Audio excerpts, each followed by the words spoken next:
Russia దేశంలో Indian stores rapid గా పెరుగుతూ ఉన్నాయి. Hello guys, 30 days 30 interesting facts about Russia day 7. నేను ఇప్పుడు రష్యా దేశంలోని పెస్కో స్టేట్ లో ఉన్నాను. ఈ షాప్ పేరు బాంబే షాప్, ఇండియన్ స్టోర్. పదం లోపలికి ఏమున్నాయి చూసేద్దాం. సో ఈ మధ్య కాలంలో రష్యా దేశానికి చాలా మంది ఇండియన్ స్టూడెంట్స్ ఎంబీబీఎస్ చేయడానికి వస్తూ ఉన్నారు. సో వాళ్ళ కోసం అని చెప్పేసి ఇండియన్ స్టోర్స్ అన్ని ప్లాన్ చేస్తున్నారు రష్యాలో. ఇక్కడైతే మనకి ఇదిగోండి మొత్తం ఇండియన్ జ్యువెలరీ ఉంది. మనకి ఇండియాలో దొరుకుతాయి కదా, ఈ లేడీస్ ఐటమ్స్ తో మనకి సంబంధం లేదులే. తర్వాత ఇక్కడ వినాయకుడి ఫోటో ఉంది, ఇది నాకు చాలా మంచిగా అనిపించింది. తర్వాత చూడండి ఇక్కడ అగరబత్తులు ఎన్ని ఉన్నాయో, అగరబత్తులు, ఇక్కడ ధూప్ స్టిక్లు, ఇక్కడ నాకైతే తెలియదు కొన్ని. ఇక్కడ చూడండి మసాలాలు, మన జీరా పౌడరు, తర్వాత ధనియాల పౌడరు అన్నీ ఇక్కడ ఉన్నాయి. మసాలాలు, ఇండియన్ మసాలాలు నీట్గా అన్ని ప్యాక్ చేసి 220 అంటే ప్యాకెట్. ఇక్కడ అన్నీ ఉన్నాయి, అది ఒకటే కాదు, ఇండియాకి సంబంధించిన మసాలాలు అన్నీ కూడా ఇక్కడ ఉన్నాయి. కాకపోతే చాలా కాస్ట్, ఎందుకంటే వీళ్ళు ఇంపోర్ట్ చేసుకున్నప్పుడు వీళ్ళకి కూడా అంతే కాస్ట్ ఉంది కాబట్టి వీళ్ళు ఎక్కువ కాస్ట్కి అమ్ముతున్నారు.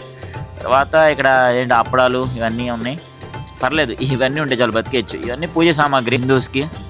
నీట్గా బాగానే అర్థం చేసుకున్నారు, మనల్ని బాగానే పెట్టారు అన్ని నీట్గా. రష్యా దేశంలో ఇప్పుడు నేను ఉంటుంది చాలా చిన్న సిటీ కాబట్టి ఇక్కడ చాలా చిన్న స్టోర్స్ ఉన్నాయి. కానీ మాస్కో, పీటర్స్బర్గ్ లాంటి పెద్ద సిటీస్లో ఇంకా ఇండియన్ హోటల్స్, ఇండియన్ రెస్టారెంట్స్, ఇంకా ఇలాంటి ఇండియన్ మార్కెట్స్ చాలా ఉన్నాయి. ఇదంతా ఓకే కానీ అసలు ఈ ఓయిజో బోర్డ్ ఎక్కడ ఎందుకు ఉంది? దయాలు అట్లా ఆడతారా ఏంటి? ఇది మా ఇండియాకి సంబంధించింది కాదే. నేనైతే ఇవాళ ఇదిగో చాలా ఎక్కువ కాస్ట్ పెట్టి ఇదిగోండి ఈ హెయిర్ ఆయిల్ కొన్నాను, వాటికా హెయిర్ ఆయిల్. తర్వాత ఆవిడ దగ్గర చూడండి, ఆవిడ దగ్గర వినాయకుడి విగ్రహం ఉంది, ఒక చిన్నది, చాలా బాగుంది, అది చూపిస్తుంది.